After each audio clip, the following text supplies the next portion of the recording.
اعوذ باللہ من الشیطان الرجیم بسم اللہ الرحمن الرحیم۔ سورہ مائدہ آیات نمبر 44 تا 47 میں یہود کو ملامت کہ جس کتاب کے وہ امین بنائے گئے تھے اس کے احکام سے گریزاں ہیں، نصارہ کو تنبیہ کہ انہیں بھی انجیل کے مطابق فیصلے کرنے کا حکم دیا گیا تھا، اور یہ کہ خلاف ورزی کرنے والے نافرمان اور عہد شکن قرار پائیں گے۔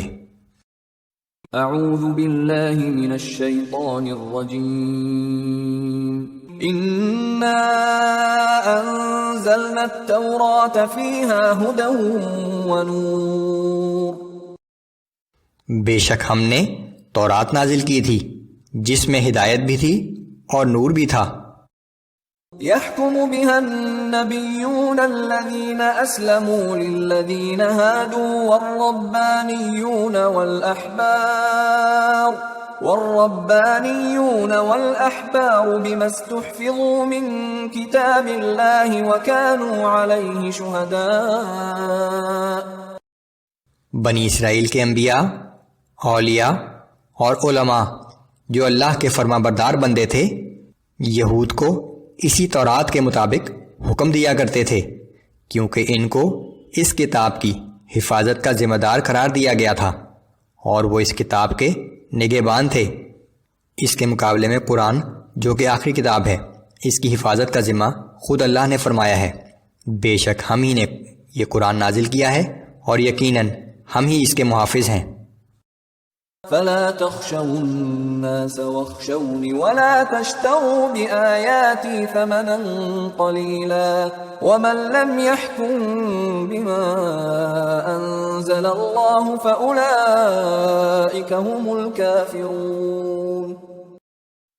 پس اے اہل یہود، تم لوگوں سے نہ ڈرو اور صرف مجھی سے ڈرو، اور میرے احکام کو حقیر قیمت کے عوض نہ بیچا کرو، اور جو لوگ اللہ کے نازل کردہ احکام کے مطابق فیصلہ نہ کریں تو ایسے ہی لوگ کافر ہیں۔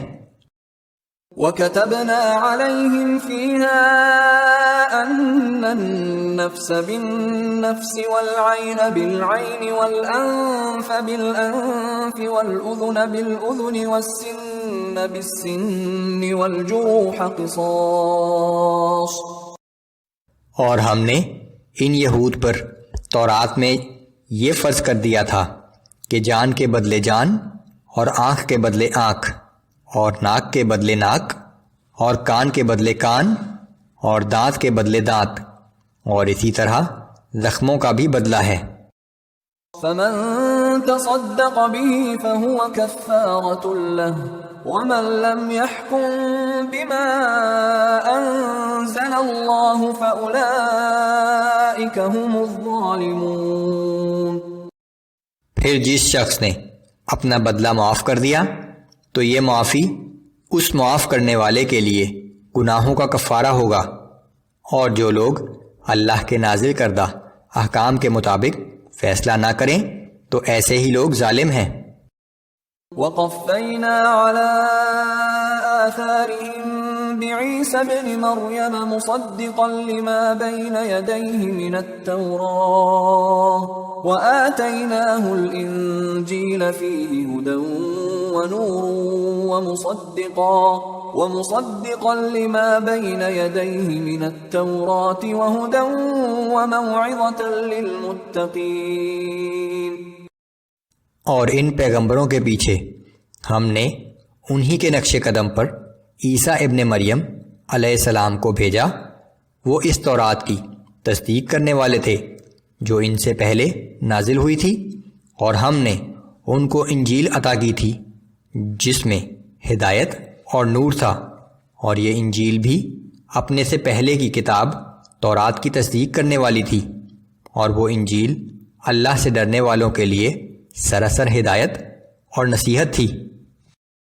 وَلْيَحْكُمْ أَهْلُ الْإِنجِيلِ بِمَا أَنزَلَ اللَّهُ فِيهِ وَمَنْ لَمْ يَحْكُمْ بِمَا أَنزَلَ اللَّهُ فَأُولَئِكَ هُمُ الْفَاسِقُونَ۔